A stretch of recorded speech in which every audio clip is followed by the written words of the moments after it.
પંચમહાલ જિલ્લાના Mahuva national highway 51 પર આજે ભારે હોબાળો અને તણાવનો માહોલ જોવા મળ્યો છે। મહુવાના ઉમળિયાવદર નજીક આજે ગ્રામજનોનો રોષ સાતમા આસમાને પહોંચી ગયો હતો, જેના પરિણામે હાઈવે પર ચક્કાજામ એટલે કે ઉગ્ર રસ્તા રોકો આંદોલન કરવામાં આવ્યું છે। પરિસ્થિતિ એટલી હદે વણસી ગઈ કે મહુવા પોલીસને ઘટના સ્થળે દોડી જવું પડ્યું હતું। વિરોધ પ્રદર્શન કરી રહેલા અનેક લોકોની અટકાયત પણ કરવામાં આવી હતી, જેમાં આમ આદમી પાર્ટીના નેતા અને ઘણા બધા ગ્રામજનો પણ છે। પરંતુ આખરે એવું તો શું બન્યું હતું કે શાંતિપૂર્ણ રીતે જીવતા ગ્રામજનોને આજે રસ્તા પર ઉતરીને નેશનલ હાઈવે જામ કરવાની ફરજ પડી। આવો સમજીએ આ સમગ્ર મામલાને મૂળથી। નમસ્કાર, તમે જોઈ રહ્યા છો નિર્ભય ન્યૂઝ અને હું છું હંસિની। આ કોઈ આજકાલનો કે અચાનક ઊભો થયેલો પ્રશ્ન નથી। જ્યારથી મહુવા નેશનલ હાઈવે 51 હાઈવેનું નિર્માણ થયું ત્યારથી ઉમળિયાવદર ગામના લોકોને હાઈવે પરથી કટ એટલે કે રસ્તો ક્રોસ કરવા માટેનો યોગ્ય માર્ગ આપવાનો મુદ્દો સતત સળગતો રહ્યો છે। વિકાસના નામે હાઈવે તો બની ગયો, પરંતુ આસપાસના ગામડાઓના રોજિંદા વ્યવહારને ક્યાંક ને ક્યાંક નજરઅંદાજ કરવામાં આવ્યો હોય તેવું સ્પષ્ટ દેખાઈ રહ્યું છે। પરિસ્થિતિની ગંભીરતા એ છે કે માત્ર ઉમળિયાવદર જ નહીં, પરંતુ આસપાસના અન્ય 25 જેટલા ગામોના હજારો લોકોને મહુવા શહેરમાં પોતાના રોજીરોટી, મેડિકલ ઇમરજન્સી કે અન્ય કામકાજ માટે જવા માટે 2-2 કિલોમીટર સુધીનો લાંબો રસ્તો કાપવો પડે છે। અને આ જ વાતનો વિરોધ આજે ગામના લોકોને આપના નેતાઓ દ્વારા કરવામાં આવ્યો હતો। ત્યારબાદ તે લોકોની પોલીસ સાથે બોલાચાલી પણ થઈ હતી ને બાદ અંતે આપના નેતાઓની અટકાયત પણ કરવામાં આવી હતી। સૌથી પહેલા તો વિરોધના દ્રશ્યો ઉપર નજર કરીએ। હું કોલી રાજુ સોલંકી, રાષ્ટ્રીય સચિવ આમ આદમી પાર્ટી અને ગુજરાત પ્રદેશ અધ્યક્ષ વીર માંધાતા કોલી સમાજ સંગઠન। ખાસ કરીને આજે નેશનલ હાઈવે જે રોડ છે, આ રોડ ઉપર ઉમળિયાવદર ગામ આવેલું છે। આ ગામની અંદરથી લગભગ 40થી 50 ગામોનો આ રસ્તો છે, એની કનેક્ટિવિટી છે। અને ખાસ કરીને નેશનલ હાઈવે ઓથોરિટીએ આ ગામ અને આજુબાજુના 50 ગામના લોકો સાથે જે પછાત, ગરીબ અને મજૂર અને ખેડૂત વર્ગના લોકો છે, એના સાથે હળાહળ અન્યાય કર્યો છે। અન્યાય એ રીતે કર્યો છે કે જ્યારથી આ નેશનલ હાઈવે બન્યો છે ત્યારથી ખરેખર અહીંયા જે કટ આપવી જોવે, અહીંયા જે હાઈવે ઉપરથી રસ્તો આપવો જોવે, એ કાયદેસર આ ગામને આપ્યો નથી। અને જ્યાં રસ્તો આપવાની જરૂર નથી અને જ્યાં ઉદ્યોગો છે, જ્યાં કંપનીઓ છે, ત્યાં નજીકમાં આવા બ્રિજો આપેલા છે। ખરેખર બ્રિજની અહીંયા જરૂર હતી, ત્યારે આ નેશનલ હાઈવે ઓથોરિટીએ આ ગામ સાથે, આ પછાત સમાજના ગામ સાથે હળાહળ અન્યાય કર્યો છે, ભેદભાવ રાખ્યો છે, વાલા દવલાની નીતિ રાખી છે। અને ખાસ કરીને અહીંયા કોઈ પણ જાતનો રસ્તો મેક્યો નથી। પરિણામે આ ગામ ઉમળિયાવદર અને આજુબાજુના 50-60 ગામના લોકોને અહીંથી 2-3 કિલોમીટર બ્રિજની નીચેથી ફરવા જવું પડે છે। બીજું આ બાજુ તલગાજડા બાજુ ફરવા જવું પડે છે। તો આ ગામના અને આજુબાજુના 50 ગામના લોકો આ પ્રશ્નને લઈને ખૂબ જ ત્રાહિમામ છે, ખૂબ જ મુશ્કેલીમાં છે। આ ગામના લોકોની આગેવાનોની છેલ્લા 2 વર્ષથી માગ છે, પરંતુ આ બેરી અને મૂંગી સરકાર, ખરેખર પછાત અને ગરીબ લોકો સાથે હર હંમેશ અન્યાય કરતી સરકાર, એના બેરા કાને આ લોકોનો અવાજ પહોંચતો નથી।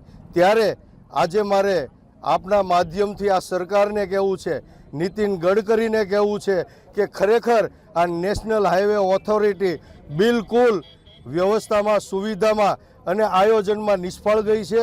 અને પોપટિયું જ્ઞાન ધરાવતા એન્જિનિયરો દ્વારા આ નેશનલ હાઈવેની ડિઝાઇન બનાવી હોય એવું લાગી રહ્યું છે। આવનારા દિવસોમાં જો આ ગામના લોકોની, આજુબાજુના 50-60 ગામના લોકોની સમસ્યાનું નિરાકરણ કરવામાં નહીં આવે તો મોટા પાયે આ રોડ ઉપર, નેશનલ હાઈવે ઉપર આંદોલન કરવાની ફરજ પડશે।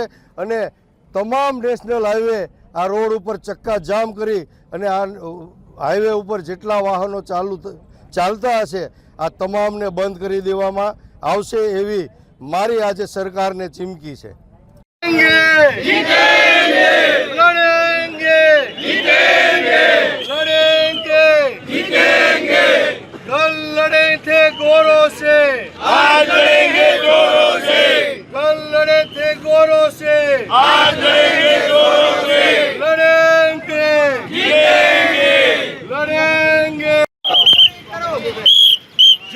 भाजप डरती है पुलिस को आगे करती है, जब जब भाजप डरती है पुलिस को आगे करती है।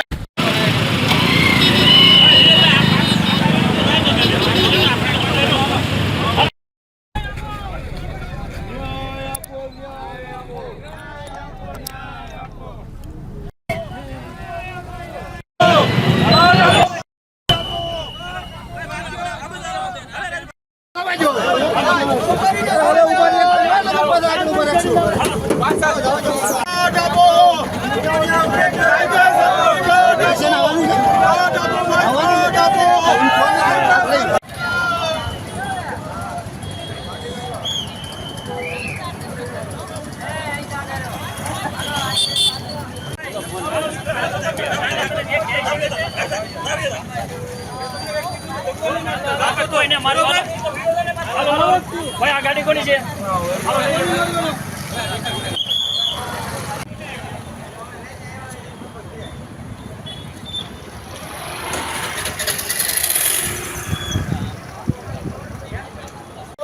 ભારત માતા કી જય। એટલા માટે આપણે આપણો હક અને અધિકાર મેળવીને રહેવાનું છે, બરાબર? ભારત માતા કી જય, ભારત માતા કી જય।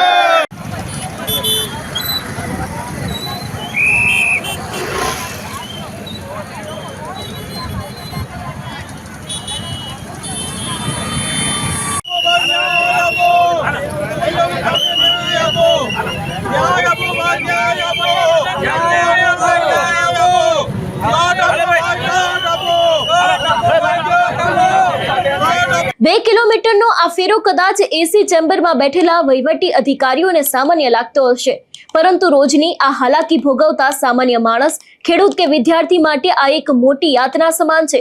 ભૂતકાળમાં જ્યારે તાલુકા પંચાયતની ચૂંટણી આવી ત્યારે ઉમણિયાવદર ગામે સજ્જડ અને સંપૂર્ણ ચૂંટણી બહિષ્કાર કર્યો હતો। રસ્તો નહીં તો વોટ નહીં તેવો સ્પષ્ટ મેસેજ તંત્રને આપવામાં આવ્યો હતો। ચૂંટણી બહિષ્કારના આકરા પગલા બાદ તે સમયે સફાળું જાગેલું સરકારી તંત્ર હરકતમાં આવ્યું અને ગ્રામજનોનો રોષ શાંત કરવા માટે ઉમણિયાવદર નજીક એક કામચલાઉ અને બિન અધિકૃત કટ આપી દીધી। ગ્રામજનોને એમ કે ચાલો આખરે તંત્રએ અમારી વ્યાજબી માંગ સાંભળી લીધી, પરંતુ આ માત્ર એક કામચલાઉ દિલાસો સાબિત થયો। થોડા જ દિવસો પહેલા કોઈ પણ જાતની પૂર્વ સૂચના કે કાયમી ઉકેલ લાવ્યા વિના હાઈવે ઓથોરિટી અને તંત્ર દ્વારા આ કામચલાઉ કટને ફરી એક વખત માટી નાખીને પૂરી દેવામાં આવ્યો। રસ્તો ફરીથી બંધ કરી દેવામાં આવતા લોકોની અંદર ભભૂકી ઉઠેલો આક્રોશ આજે જ્વાળામુખી બનીને ફાટી નીકળ્યો। રોજબરોજની હાલાકીથી ત્રસ્ત ઉમણિયાવદર અને આજુબાજુના 25 ગામના લોકો ધીરજ ગુમાવી બેઠાના આજે સવારથી જ રસ્તા પર ઉતરી આવ્યા। આ આંદોલનમાં માત્ર ગ્રામજનો જ નહીં પરંતુ આમ આદમી પાર્ટીના સ્થાનિક નેતાઓ અને કાર્યકર્તાઓ પણ જોડાયા હતા। લોકોએ એકજૂટ થઈને હાઈવે જામ કરી દીધો અને તંત્ર વિરુદ્ધ ઉગ્ર સૂત્રોચ્ચાર કર્યા હતા, જેને પગલે નેશનલ હાઈવે પર પણ વાહન વ્યવહાર ખોરવાઈ ગયો। હાઈવે બંધ થતા જ વાહનોની લાંબી કતારો લાગી હતી। પરિસ્થિતિ વધુ વણસે નહીં અને કાયદો વ્યવસ્થા જળવાઈ રહે તે માટે મહુવા પોલીસનો મોટો કાફલો તાત્કાલિક ઘટના સ્થળે પહોંચી ગયો હતો। પોલીસે શરૂઆતમાં મામલો ઠાળે પાડવાનો અને સમજાવટનો પ્રયાસ કર્યો, પરંતુ ગ્રામજનો પોતાની કાયમી રસ્તાની માંગ પર અડગ હતા। આખરે પોલીસે હાઈવે ખુલ્લો કરવા માટે રસ્તા રોકો આંદોલન કરી રહેલા ગ્રામજનો અને આમ આદમી પાર્ટીના નેતાઓની અટકાયત કરી।